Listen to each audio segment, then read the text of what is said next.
Happy Tuesday, everybody. We are inching closer and closer to the first ever expansion draft in eMLB history. 22 real life years of doing this stuff, and we've never done an expansion draft, but we are very close to it being done. Montreal Expos, Portland Stags, 32 teams converting to 4 divisions, 8 teams each. Siri, mind your business.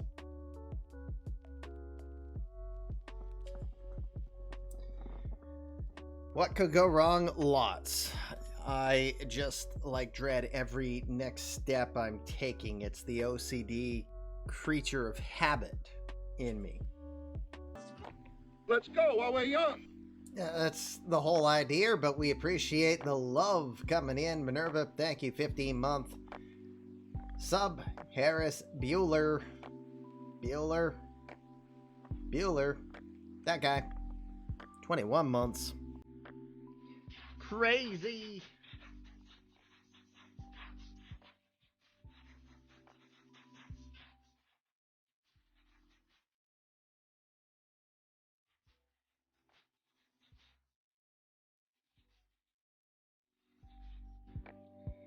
Sean Paxler gifting a sub over to Billy. Billy's still probably trying to figure out how to connect his Amazon Prime to his Twitch Prime. And he's like, I have a free sub?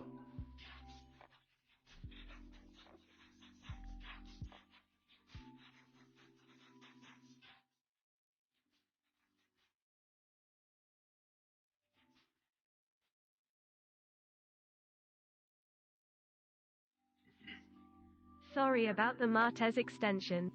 So, thanks, Tom. Also, thanks, Sean Paxley, for gifting over to Billy.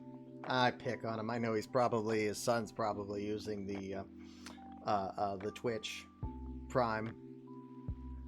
It's still funny in my head because I could really see Billy like, how do you connect this darn thing? But, Tom, thank you. And no worries, although you've now set the precedent, apparently, that if you make a mistake or have a violation, just throw a sub at it and it'll be better. So you were not the only one. There's been 3. Yes, I do know you'll ask that eventually. I have plenty of experience in knowing that it's very likely that's something that you would ask. All right, enough of watching this silly screen. Let's get transitioned to some Sportsnet talk. Welcome. Come in. Fresh victims for my ever-growing army of the undead. Sir, you have to let go of the button. Oh, son of a bitch. Here you see it to this point. Here's our extension tracker for those of you who have not seen it since. We have several teams that have used all 4 extensions that they have. We are 8 sim days away from free agency officially filing, and all protection lists will begin to be submitted. Our goal, and let me stress, our goal is Sunday for us to do this expansion draft. But you know, there is just some times when you're just not 100% sure. As we switch over and say hello, welcome to Fluffy Kitty Ninjas. I am Commish LB. Good to have you here. Been a little bit, hasn't it, since Thursday? That's what a hockey trip for the weekend does. We were 3 hours away. We even went to the next state over to watch a little bit of AHL hockey with some of the group. That was a good time. But I am the Commish. Everyone calls me that. My friends will call me LB, and maybe 1 or 5 of you might call me things with 4-letter words. I know Billy's definitely on that list. But we leave that for those who deserve it. Hello!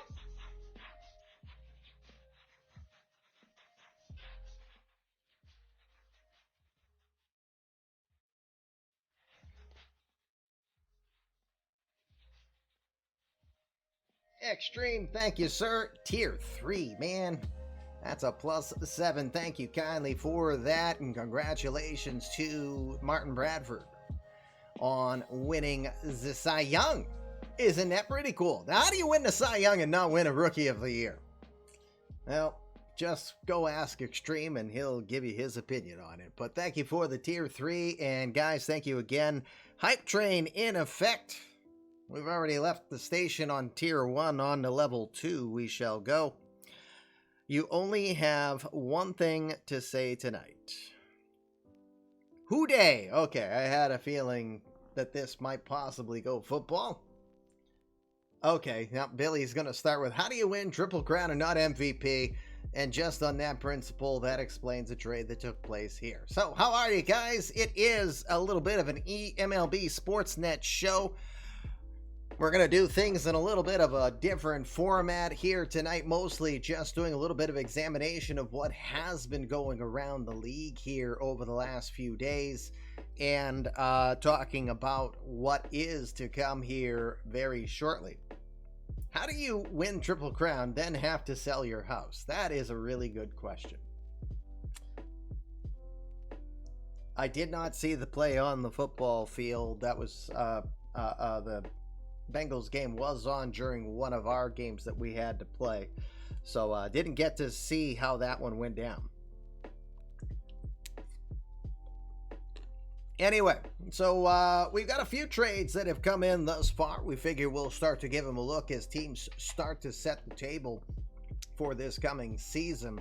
Then some of these extensions that have taken place as well has started to thin out the free agency pool.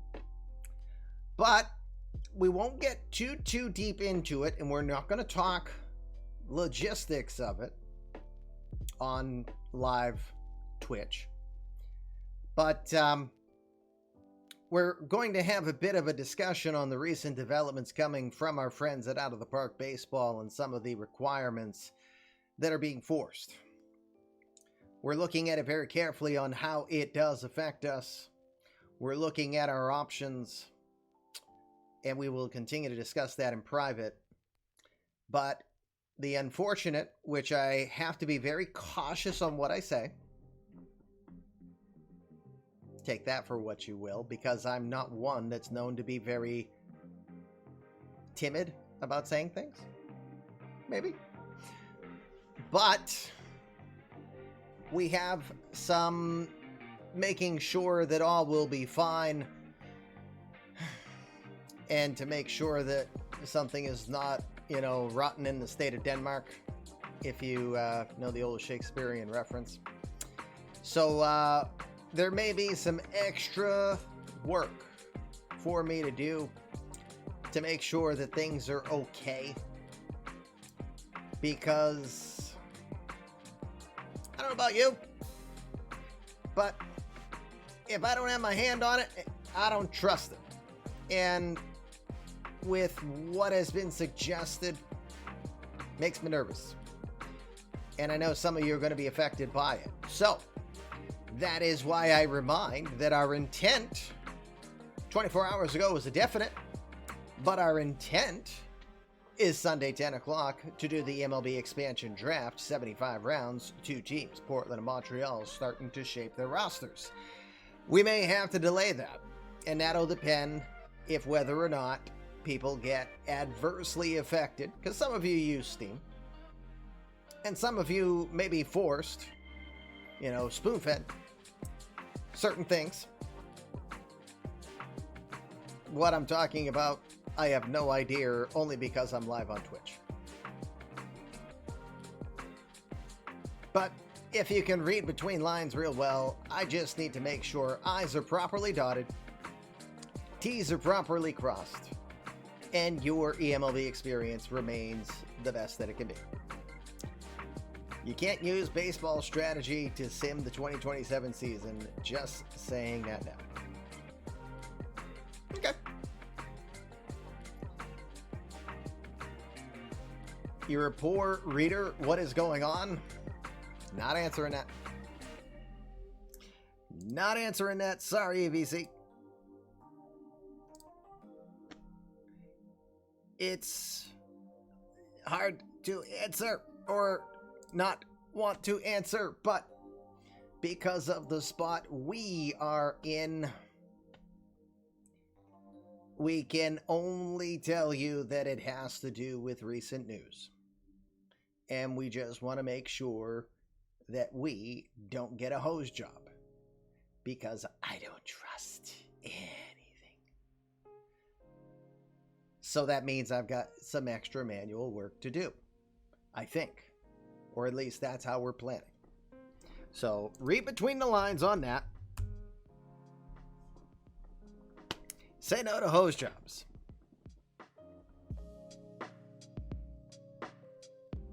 Say yes to... Watch your language, bud. We're on the air. Trades. Stupid duck. I have no idea what he thought I was going to say. Anywho, let's move on. Let's move on and talk transactions, shall we? We've had a few trades that just got announced here. What trade should we start with? Maybe Humberto Flores for $1? Nah. What about the babyface assassin becoming a member of the Mariner Mafia? 323 average, 58 home runs, sets a Red Sox all-time high record, 154 RBI, fourth best RBI production in a season by a Red Sox. I remember your old aim, Trust No One JR. I thought you were just a Stone Cold Steve Austin fan. DTA, don't trust anybody. But, yeah, so Raffy Devers on to Seattle, Mariner Mafia. Trading Pepe Clark, Adalberto Mondesi, which Sportsnet insiders have heard it is the salary of Mondesi that made the deal work, as Mariners management did not approve signing off on a deal without Mondesi. They needed to see less salary in this deal. That is the story we're hearing, but it was not cheap. It is going to cost Seattle one of their top prospects in the Devil, Louis Cerna, and Cerna looks destined for the majors. That it seems so far. He's only playing an A ball, but boy, was he impressive in A ball so far this in this past season. He had a 1.13 ERA, a 1.04 whip. That was in 15 starts down in A ball. For West Virginia, that is. So lot of potential coming in on with Cerna. Probably not ready for the majors yet. So that will be what is most of interest there. Now, it's not like Boston made out like a devil here. Well, they got a devil, but they didn't make out like a devil. They had to give up the babyface assassin, who, for $14 million, that's a hell of a production. And it's fair to think that this $15 million player extension will probably not be accepted by Devers. Devers will be 31 at that time and will most likely look to test free agency or to see if Seattle's going to open up the piggy bank. Seattle's already invested heavily. They've had a long time deal with their, Eric Kelly. They got Pedro Serrano. They did just trade off JT Realmuto.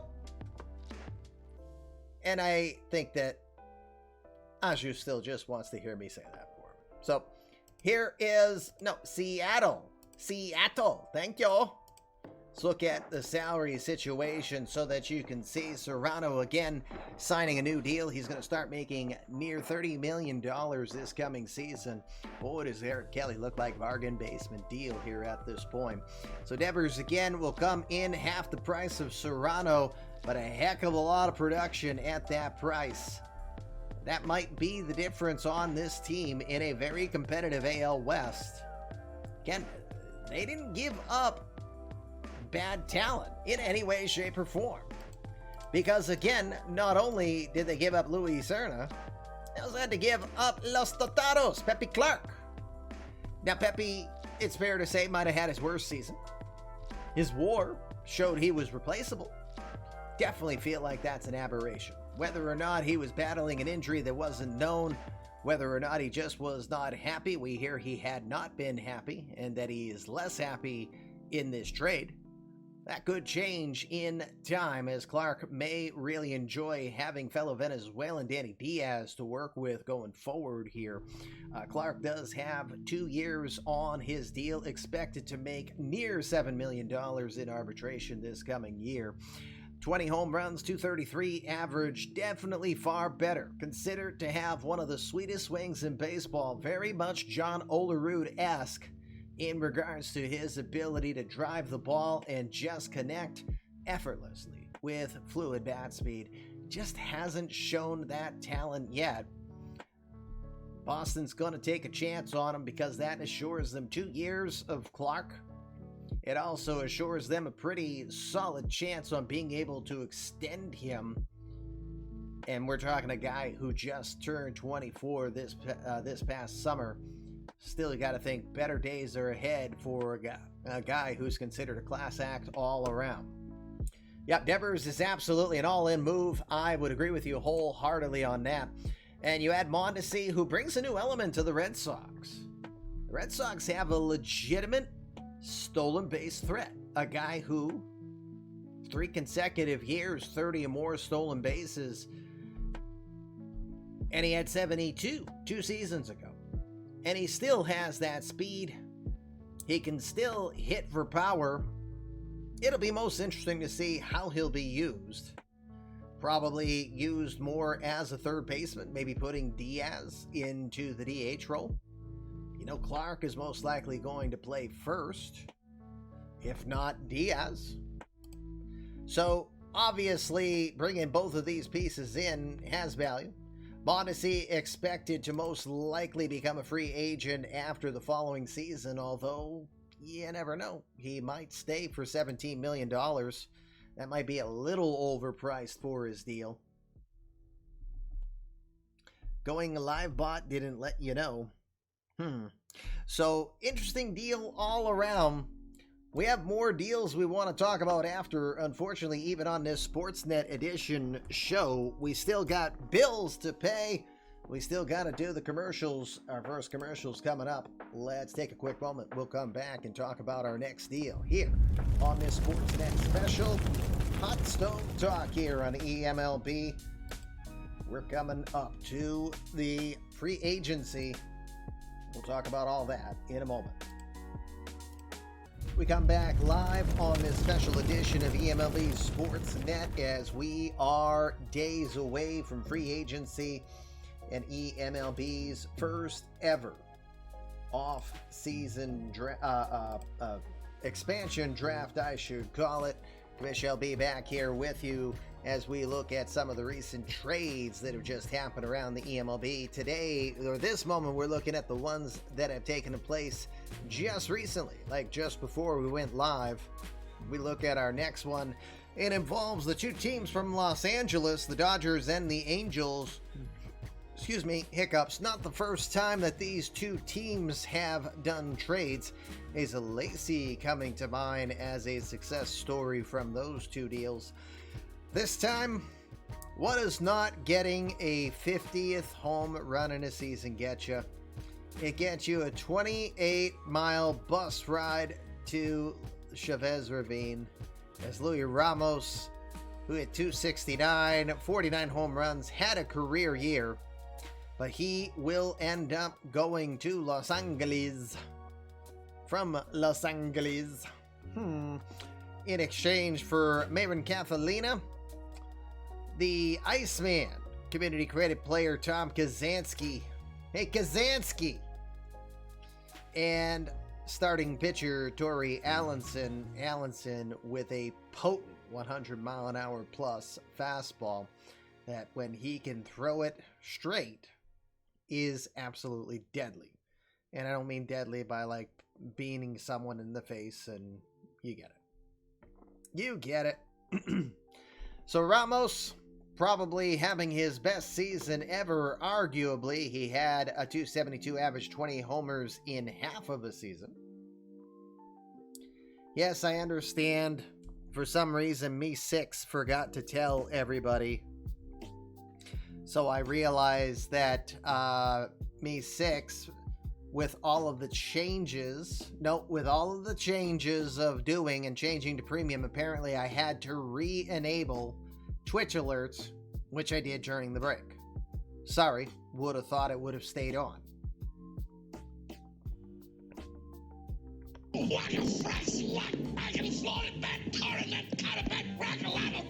Damn you, Me6. That would have probably explained why some people have not come in, but c'est la guerre.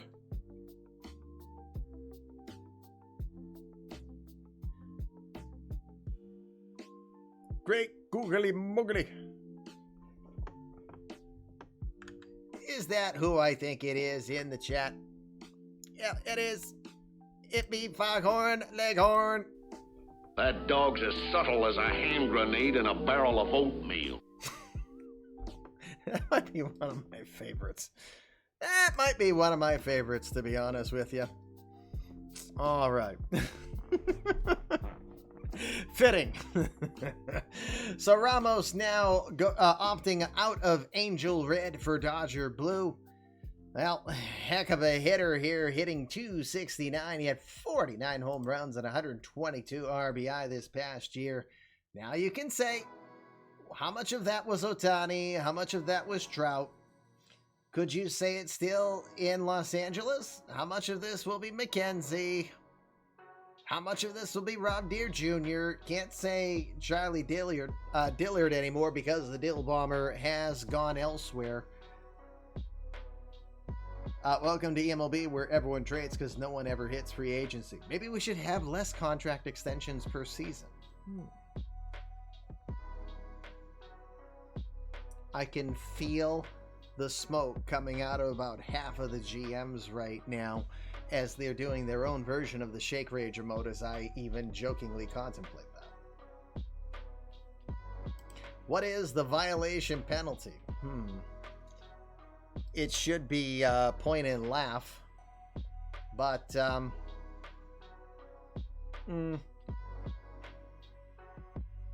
well, Tom tried to make up for it with a sub. I'm kidding. He wasn't. He was, I guess, resubbing.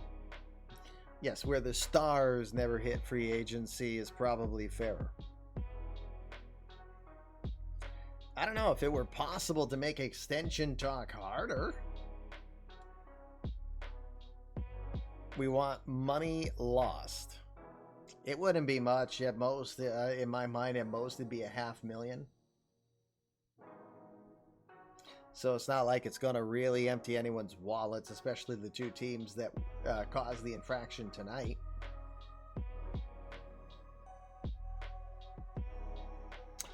So, Ramos, great offensive bat.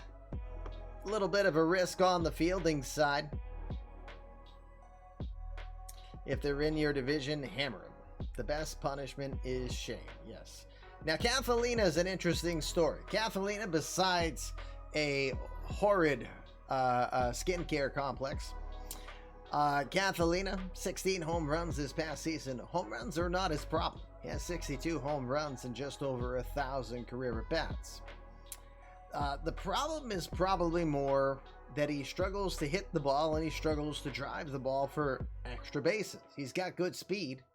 He had 7 doubles. 7 doubles. He was on pace for maybe 13 or 14 on the year. That's just not going to do it. So a 677 OPS, definitely an issue. The case of Catalina, so far, super warrior when it comes to the minor leagues. When he gets to the majors, it's kind of like Larry David. I don't know. I'm never wrong about these things. Best face gen in eMLB? No, that's still Santiago Flores. Or, what was it? Carlos Valdez? I mixed the name messing up, but I kept Crazy Eyes. Carlos Vargas. Yes, Carlos Vargas. And them Crazy Eyes. Anywho. So, yeah, Catalina, though, has good hitting talent, but he has struggled to show it at the major league level.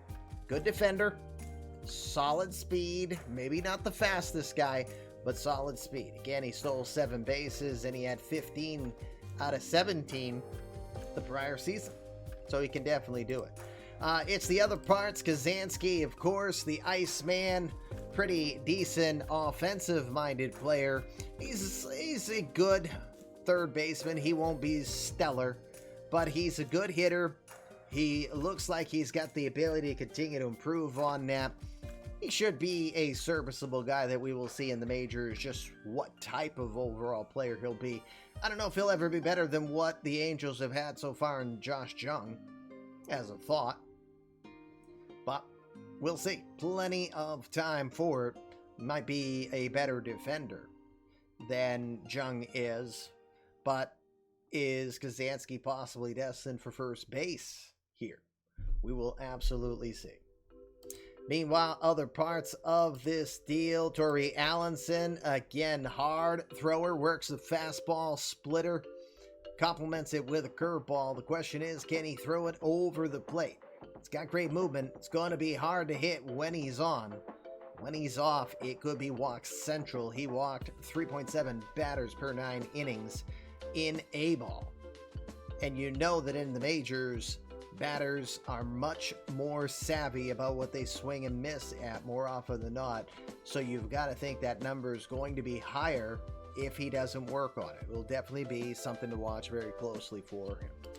Final part of that deal, Ryan Lane. Lane is a middle infielder, but better known for being an outfielder in left field.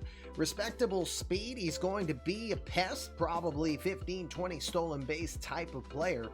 Nothing overly stellar, except that he just has a decent eye for the ball. He should be a serviceable player if he continues to pan out as it looks like that he can. Right now he's being played as a middle infielder when he worked for Orem, hit .201 with 5 homers and 18 RBI, but probably better destined for his natural spot in the outfield, where he probably will be a pretty capable left fielder overall.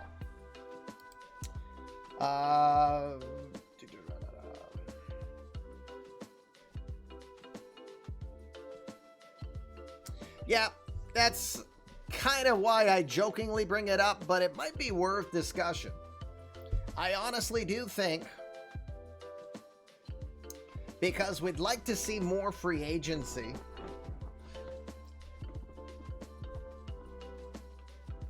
so I'm giving you kind of the notes right now. If we allowed 1-year extensions on players that are arbitration eligible, that's the key thing. They have to be arbitration eligible. And if people do 1-year extensions, if those won't count, then I feel you need to stop with the with 4 contract extensions overall.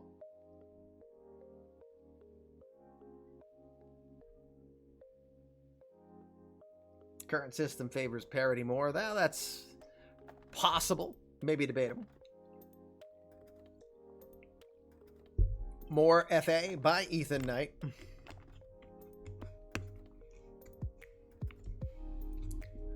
Won't tell you where Knight is at this moment,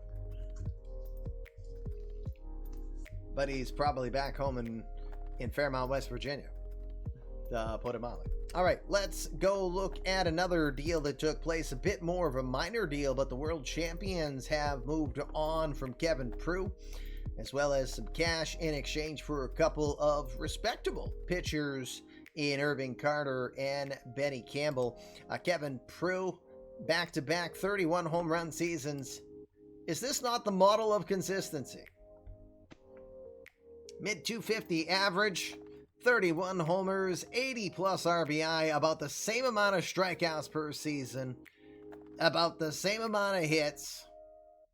That's a pretty consistent player.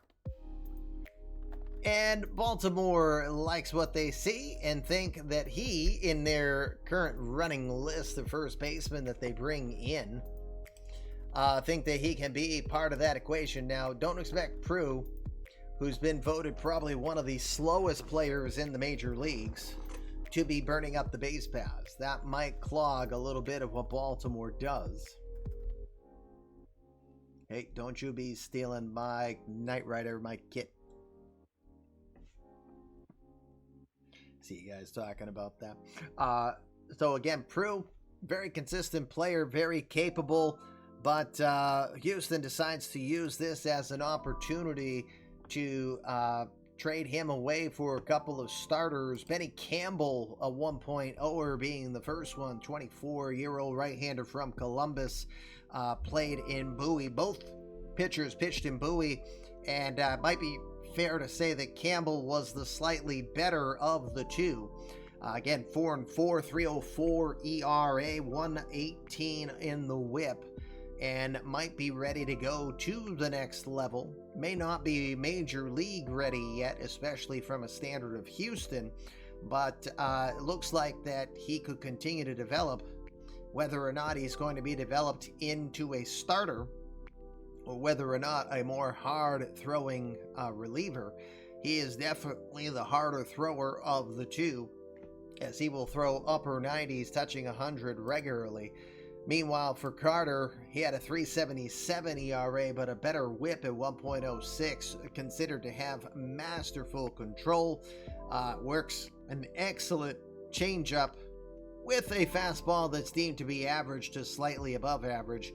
Curveball that needs work. So if he can work on his pitches, he could be better, but he may be more of a project player than Campbell could be. But either way, Prue and some cash sent to Baltimore in exchange for Irving Carter and Benny Campbell between Baltimore and Houston. Now,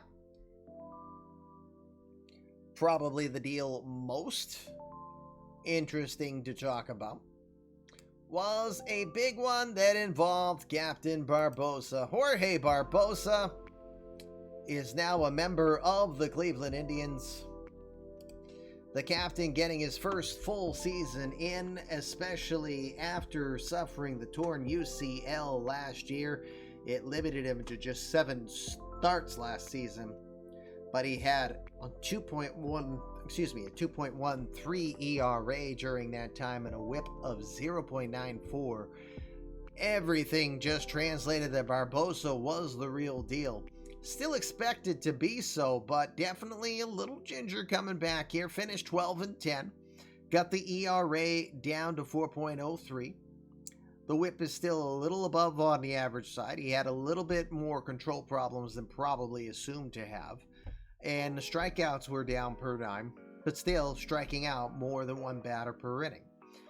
Barbosa brings the mid to upper 90s content. He throws the sinker, he throws the splitter, he throws 6 different pitches, and probably throws at least half of them very competently, and the other 3 adequate enough to be dangerous. So, does knowing that many pitches throw people off?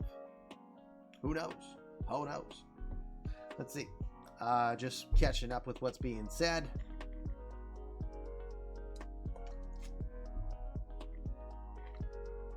I think the fan of arbitration extension levels out a couple seasons down the road once the CCP influx get past 2 years. Very possible. Very possible as we start to have more and more people getting closer and closer to that. And of course, this coming season, we may see several players mid-season have contract extensions, as several of our CCP are going to start having their 3 service years that is required. You need to be 3 years, 0 days in order to officially have any contract extension lock in place. And we know some are just service days away from that. So maybe early mid-April, we may start already seeing some extensions take place then. All right, so Barbosa goes to Cleveland, which I'll just say this quick. Again, it's Same division for now. But never a fan of these inter-division deals because one team won the Central and got a lot better, but at the expense of their farm. And you see, the farm, 4 players were in the top 125 list, starting with Jorge Silva. Yes, that's the other thing I'm saying. You're right. It's not the same division anymore. Jorge Silva, the number 81 prospect from Mexico. He'll be 23 when the season starts. A very solid likelihood that he might get a serious look here, both in Winter League as well as spring training, to see if whether or not he's ready to go. But he looked really impressive for Cleveland this past year. His 14-7, 2.11 ERA, and a 1.06 whip during that time. 222 strikeouts for Jorge Silva over that span. Gotta think, Kansas City, if you're going to lose your most prized possession in Captain Barbosa, you gotta definitely come back with something in return, and starting with Jorge Silva, pretty good spot. Next, first baseman Dominic Dark. I don't care if it says second, he's a first baseman, dang it. And I'll even go so far as to change the no, I won't. I could, but I won't. Anyway, Dark, 20 home runs for Lynchburg. He had 14 for Cleveland during Winter League, but he still hit under 200 over the time. So prototypical power hitter, just swinging for the fences, but he'll be an adequate defender if he plays at his natural first base position. And he's a bit more on the speedier side for someone at that position as well. So Dark brings enough element that if he can get on base and work on improving that average, that he should probably be a much better player. I apologize, the air just got massively dry and my throat is saying, screw you, stop talking.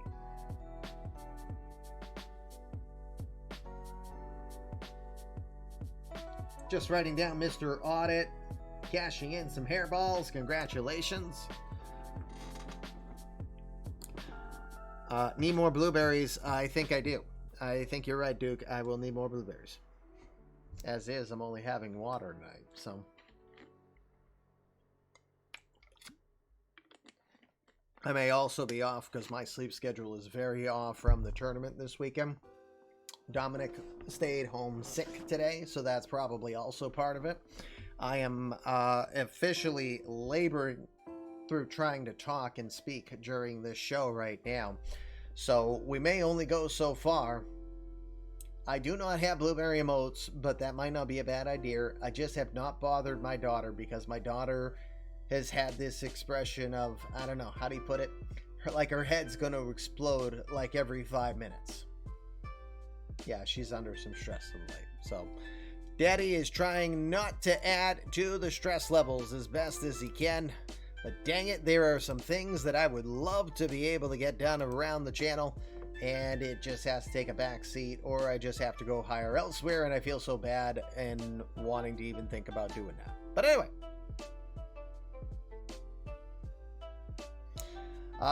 So Dark, I like him if he can hit the ball. I mean, he's your risk reward kind of guy. He'll fit for Kansas City. He could hit the ball a long way.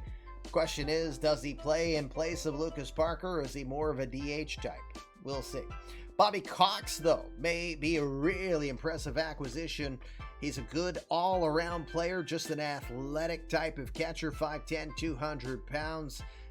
He hits okay for average. He should not disappoint there. He's not going to be your biggest home run guy, but expect 10, maybe 15 home runs a year. But impressive ability to put bat on ball.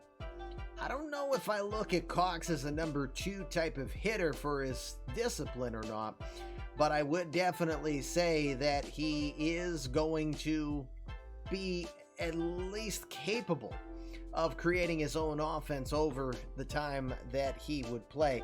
He did struggle a bit when he made it to A+ ball this past year, but he did hit 247, had a 734 OPS during his 46 games in A ball this past year.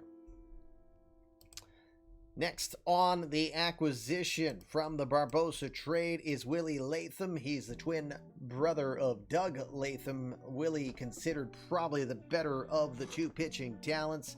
The Harvard grad, Harvard.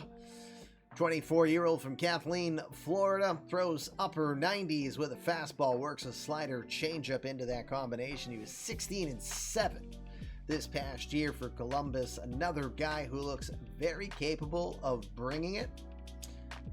Then that might have been able to be a good back end of the rotation kind of guy here for the Indians, but they decide to go after Barbosa, trading Latham and other pieces over. So I think Silva and Latham just themselves give great long-term potential for what Kansas City could have on the pitching side. One additional piece in this, Johan Jurvik, the German, the original German engineering of the 1.0 era. Jurvik was a great mid-reliever setup guy. He served in some save instances as well in the 1.0 universe. He had 16 saves for Akron AA ball this past year in a 1.01 whip. So he can make the ball move. He can realistically keep the ball in the park. If he can continue to work and develop his game, Jurvik should be a long-term part of some bullpen for a team, maybe Kansas City, because he's probably not far away from being available. Now wait, there was more. There was $1 in trade, but the last player acquired was Humberto Flores. Another one of those guys that could potentially further strengthen a starting rotation, but he could also potentially just flat out be a very dominant reliever as well. I would probably think you've got, at least of these 4 pitchers here, you've probably got at least 3 guys that are very likely to be very good candidates for starting rotation roles here. Although Flores might be the one that's more borderline. Although this past season for Lynchburg, A+ ball, he was 9-2 with a 2.49 ERA. There is another deal, one of the bigger ones out there. We're not going to go over all of these deals, especially since I am laboring on tonight's show. Let me do this. I will take the next commercial so we can come back fresh and clean, and we'll at least get through one more segment tonight. You're watching Fluffy Kitty Ninjas in eMLB Sportsnet Special Hot Stove Talk. We will be right back. Coming back live, it is Fluffy Kitty Ninjas. Michelle B, admittedly, starting to really struggle here. I think the whatever's been going around the house is starting to catch up with me. Hope not, but we will see. Let's move on to one of the next bigger trades that has taken place here of recent. Minnesota, under new management of Jason Cleghorn, decided that, well, the sum of the parts doesn't equal a whole. It is better you get more value with the parts that are coming over than what you got. So LaRon Smith, the offensive dynamo that he is on his way to LA. Yikes. That's an impressive move. Dodgers acquiring Smith, he's an okay catcher. He might be a better first baseman here overall. Yeah. And Aiden's really sad. Obviously, he was hoping to land Smith, but does not in this deal. Smith hit .275 this past year, 26 home runs, 59 runs batted in. Who could forget when he came in 24 and the Twins went on a run? And I made the bold statement that if LaRon Smith had played for the entire season versus half of the season, that the Twins would have won the AL Central in 2024. They come back. Smith does get 100 walks the following season to show how good of an overall hitter and offensively minded player he is. He has a very high on-base percentage. His career on-base percentage so far, 368, 100 points higher than his 268 average, to go with a 474 slugging percentage. That's a pretty impressive player overall. Now the question will be, did they give up too much? Well, let's see. Did the Dodgers give up too much? Let's start looking at the parts that are in the majors, starting with Timo Hernandez. Now, Hernandez, drafted originally by Detroit, traded to his hometown Dodgers. He played for USC. He was from Los Angeles all along, grew up watching Dodger games, got to live the dream. He hit 271, 18 homers, and 58 RBI, so he was a good overall player. Not known for his speed, not considered to be a very dominant catcher, but a very serviceable player. Can still hit for good average and is expected to be definitely a very capable part of this Twins lineup coming forward.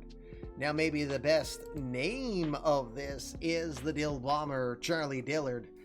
Dillard, one of those 1.0 guys that so far is translating to maybe even better than what he did back in those days. He had more than 300 home runs back in his 1.0 era.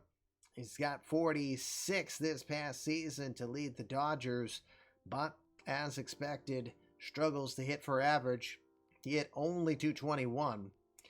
Now, Dillard is a defensive dynamo. He has excellent range. He has fabulous hands. He's got an above-average arm, so he can play in all three positions pretty competently, which could be very helpful. They had Victor Robles this past season.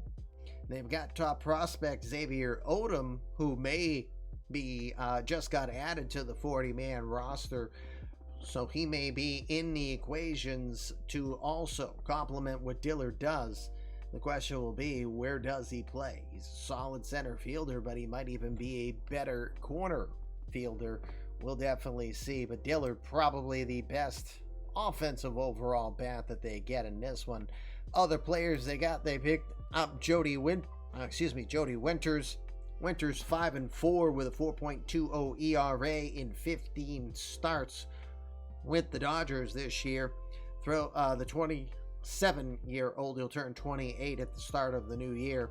Throws upper 90s confidently with the fastball. Works a splitter in there as well, so he also throws a cutter. Has three different variations on a fastball while working a curveball and a slider into the mix. So Winters, you got to think, is going to get a better chance on showing what he's capable of doing in target field. And you got to think that he's going to be given a shot to do it in the starting rotation. But maybe the best overall long-term player they get in this deal is Ramon Jackson. Number 72 overall prospect from New Mexico. He played at Long Beach State this past year. He played for Tulsa. 2-4 with a 5.24 ERA, so a little bit of growing pains, but he did pretty well in A-plus ball prior, where he was 8-5 with a 2.73 ERA and a whip under 1.1. He's a fly ball type pitcher, something to keep an eye on, but he throws a good fastball, curveball, changeup combination. I knew Steve was going to be happy to see Ramon because he had him on his winning squad in the 1.0 era. Again, he keeps the ball in the park, which is a plus to this point, but he is a fly ball pitcher, so it's set. That's what I found interesting, because his ground out percentage this past year was 54%.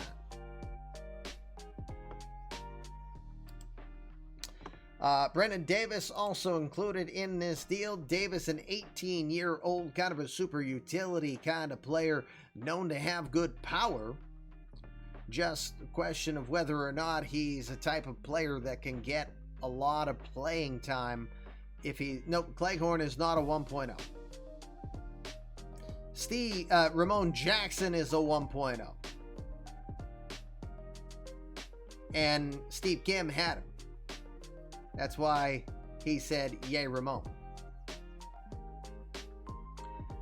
See, proof that Minerva selectively listens. It's all good. I was just going to joke. They selectively listen. You'll hear me. You'll hear and freak out at any ASMR I jokingly do. But then you hear what you want. I'm kidding. So, 5 for 1 in that deal.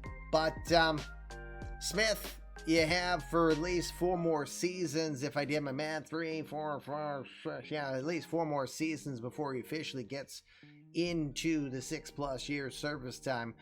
Gotta think the Dodgers will probably try to go as long as they can. Chris, I've known more for trying to get as much value as he can on players while they're cheap and not necessarily let them go to free agency, but trade them. So I wouldn't be surprised if Chris would try to keep Smith for at least 2, maybe 3 seasons. And then maybe in that final season, consider trading versus extending.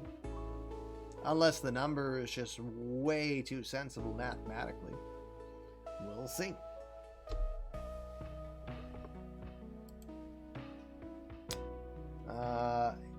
Hey, Steve Hunter, if you're there, there's Great Scott. Steve Hunter was looking for you earlier as he was trying to make sure he knew which guys were in his organization that were CCPs. So there's my doing my duties and getting people connected. Hello. You know, bread and butter. Bonus points if you know where that's from. All right, let's see. What next? I think this is a good one to talk about. Seattle already adding a big name in the babyface assassin. Rafi Devers earlier added Joe Adell as they acquire him from St. Louis in exchange for 3 pieces, including JT Realmuto, Joe Perez, and Ilisuarte Duras. Yes, I practiced that name. Both Perez and Duras are 18-year-old project players, looking like they've got a little bit of a decent profile. Duras no more for speed and defense, and Perez no more for a little bit of line drive capability with a respectable arm.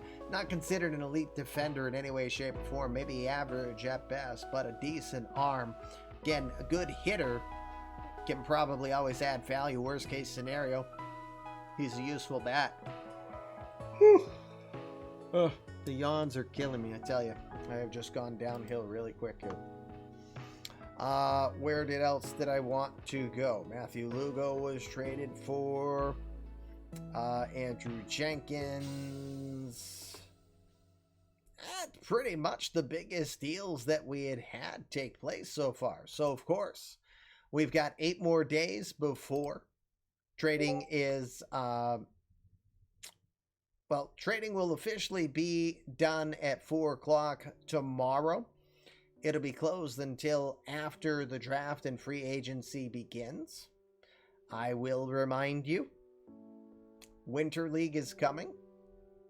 If you put a player on your Winter League roster, you cannot trade him. If you trade him and are like, whoops, I forgot, I'll say, whoops, I will find you. Okay? Winter League is coming. Yes. So, very simple. You put a guy on Winter League because this game is so gosh darn fickle and temperamental. If you put a guy on Winter League and you try to change him, I will reach through my camera and poke you in the eyes. Okay? Just like that. Very simple. And find you as well, too. So don't do it. Control your trade urges and just store it. Stifle it until Winter League's done.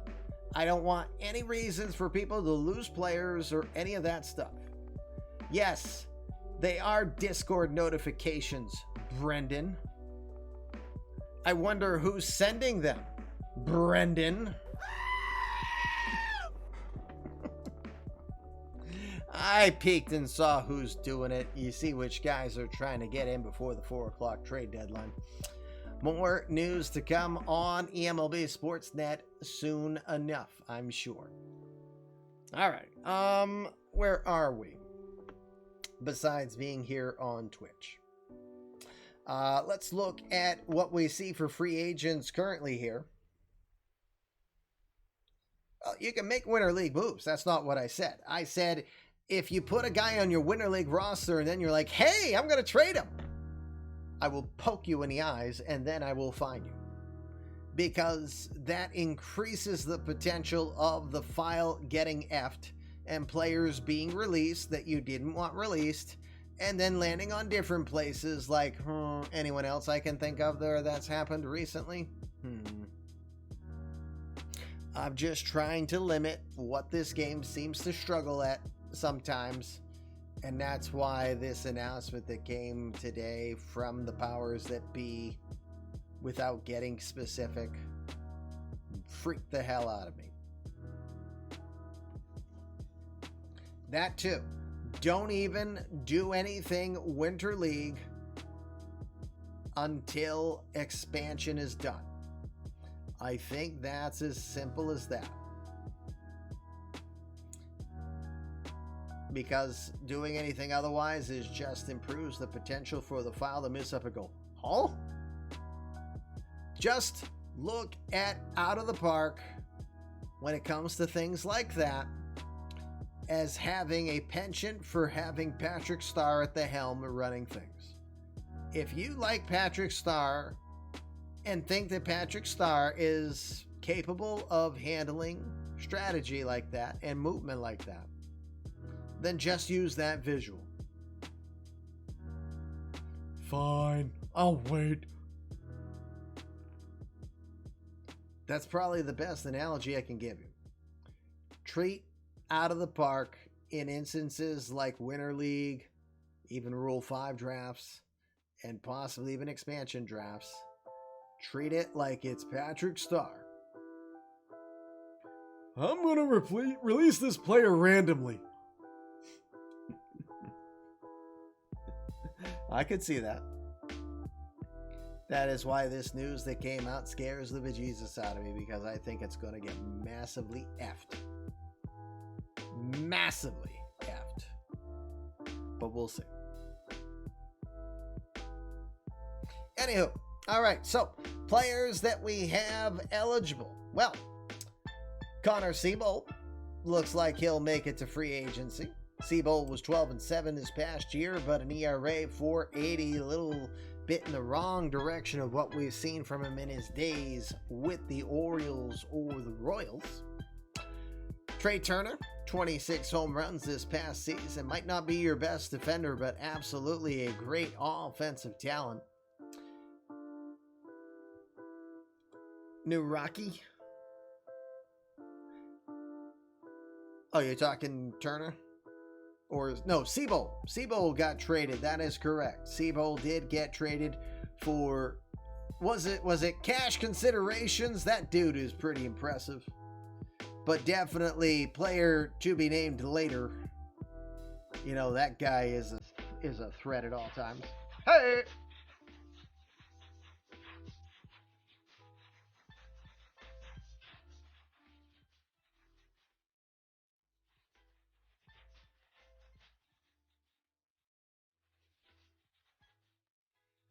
Seabold got traded for Dan Walker. Evil does not wear a bonnet. Hey, Brendan also, and he does a tier 2 gift, which means a +3 gift for him. Thank you, Brendan. That one landed on old and slow. I wonder if he's old and slow.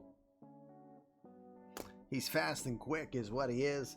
Port Dog, meanwhile, if you did not know this, when you're gifted a sub, you've been invited to create your own community-created player. It takes me about 20 minutes to create these players, so that's why we put a little bit of onus on you guys. You can write an article about yourself, but since you were gifted a sub by Aiden, you've been invited to create a player in our universe. So if that sounds like something of interest where we can tell your story, then join us in our Discord. We've got a template there for you to create a player, and your player will be entered into the draft coming in July 2027. Sim-wise, that is. It's November right now.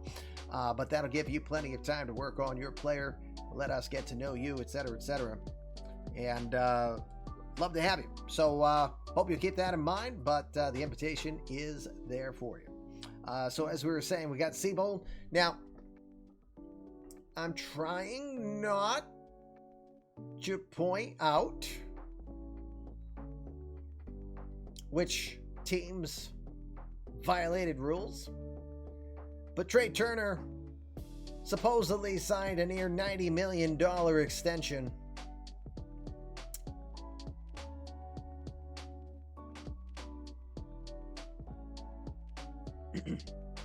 In the immortal words of that great philosopher, Stone Cold Steve Austin,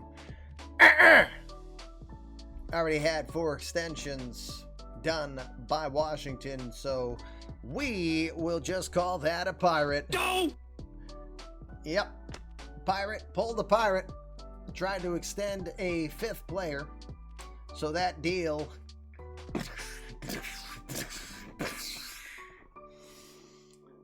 So Tom didn't even have the most egregious offense, as he only signed Francis Martez to a 1-year deal.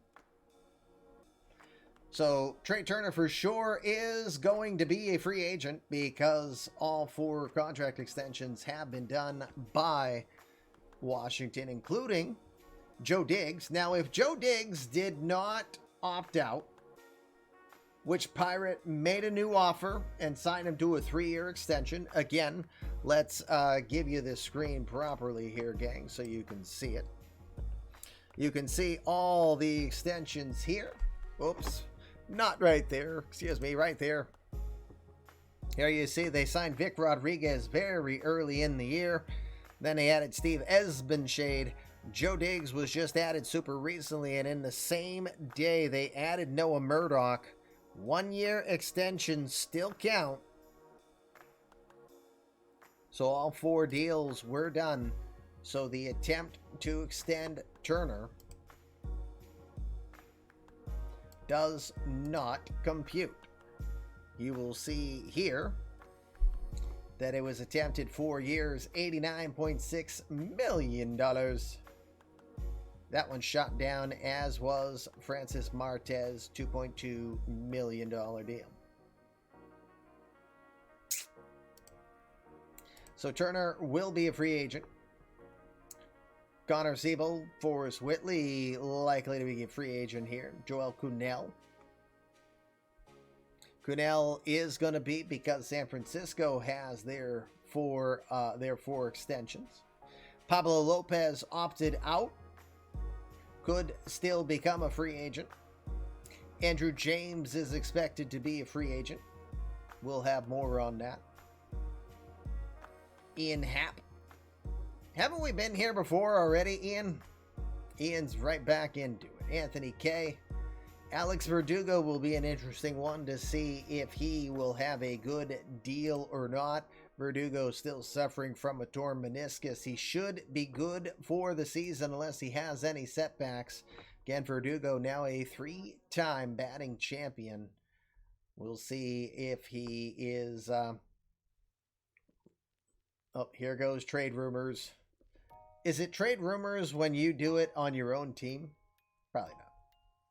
Tyler Glass now, Joey Gallo. Gallo had 46 home runs, and most impressive, he hit north of 200. He hit on the plus side of the Mendoza line. John Duran had 14 wins on the year. Tyler O'Neill is still a serviceable defender more than anything, if memory serves. Yeah, he's serviceable. Still a good power hitter. Andres Munoz, Miguel Amaya, Josh Bell, and others that you see, including 37-year-old Anthony Rizzo. Kyle Freeland seems to live in free agency on 1-year deals. Just thinking. Long time ago, he said no to the qualifying offer. And he was trying to get big money, and he went back to Pittsburgh on short money. So, there's your current pending free agency list. We'll talk about that more shortly. eMLB trade rumors got pushed off its corner by these team Twitter accounts. Well, no, maybe not. I can still see the value of the Trade Rumors account putting some speculation out there, because you don't assume team Twitters are going to do speculation or, give you rumors. You would assume that they're giving more factual information, or like, a favorite adopt a cat program.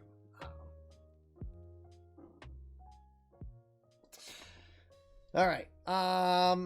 Yeah, I'm going to probably call it here in a moment, as we're just kind of laboring through things. So here is the schedule. Why don't we go pull that up so that for those who aren't in our Twitter, they will know what is going on. Right here on the middle of the screen is the current schedule.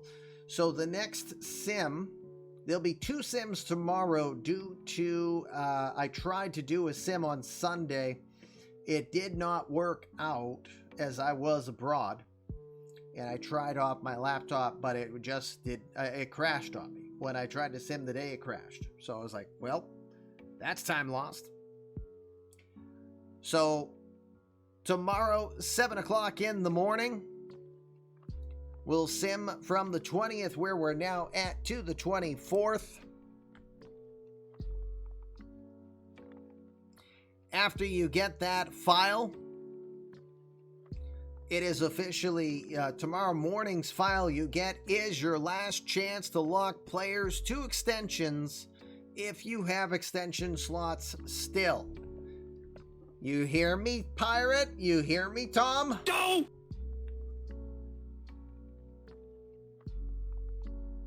Yes, look at all the GMs bothering Kamish. Indeed.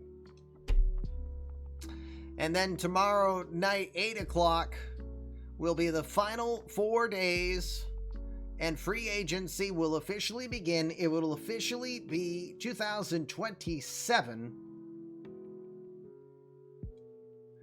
Here is the one extension I'm allowing. I will be announcing in player news. If you're a community creative player and you still have slots left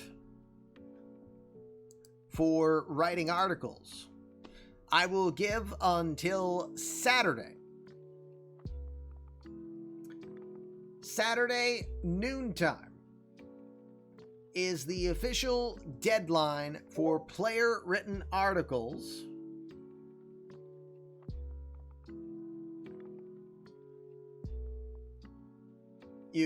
I don't have to tell you who just picked on me, sent me a message.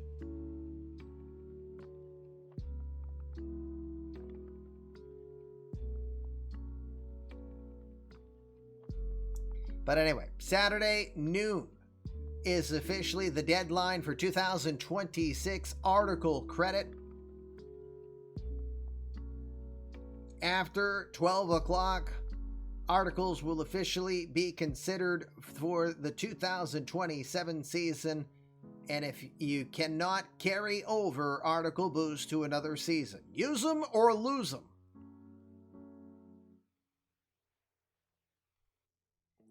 Friday, we will advance 1 day, and protection lists will be submitted from Wednesday, 8 o'clock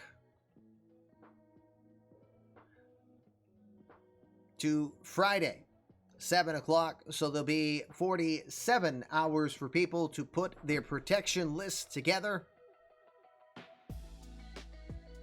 So that'll give 2 days for our GMs in Portland and Montreal, Ken and Ryan. They will have their opportunity to peruse those lists. So that is our plan for this coming weekend as we get ready for our first ever expansion draft. Well, I'd like to say that I had good content, but I just got really under the weather here. So I will use this as my warning sign to call it an evening early. Let me see who is out and about. We've got Yuka.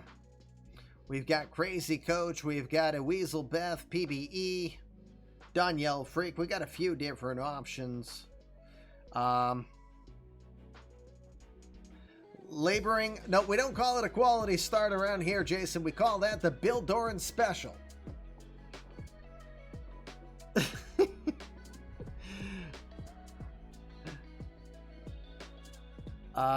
You want to go to Danielle Freak, who's playing some Madden right now. He's doing Mutt. Okay, so PBE will take off the table as they're just finishing up. Confirmed, I'm going into labor. Yes. With a Twitch, baby.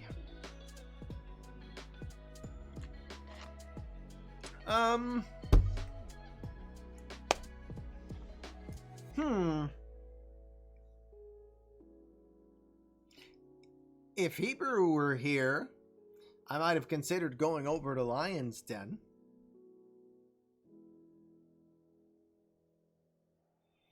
But you know what? Tonight, let's go over to Danielle Freak. I'll raid over to Donnie.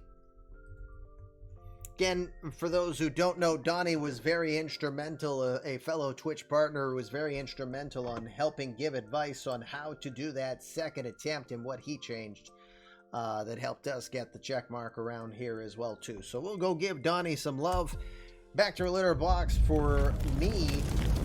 Look, Kitty Ninjas do assassinate, and you're looking at their victim. So next time I can find some glue and tape, I'll put my head back on straight and we'll be back in front of you. I'm expecting to come back, if not tomorrow, for another Let's See What's Happened show, because we'll have 8 days. In fact, I'm thinking Wednesday night, tomorrow, we'll do another sim with the intent on simming those days so we can see the final results leading up to free agency officially in 2027. But for now, I will call it a night and go get some rest. How you think directs your life. When you think your best, you're going to be your best. So please go and do your best. We'll see you guys again soon enough. Thanks for spending some time with me this evening. Appreciate all the support, your time, your subs, your bits, your follows. Again, time is most precious around here. You get plenty of things you could do with it. You're here. We appreciate that. We'll see you soon. Tomorrow night, we'll do a wrap-up show to see how free agency is officially setting up. We'll see you soon. Peace. You jackass!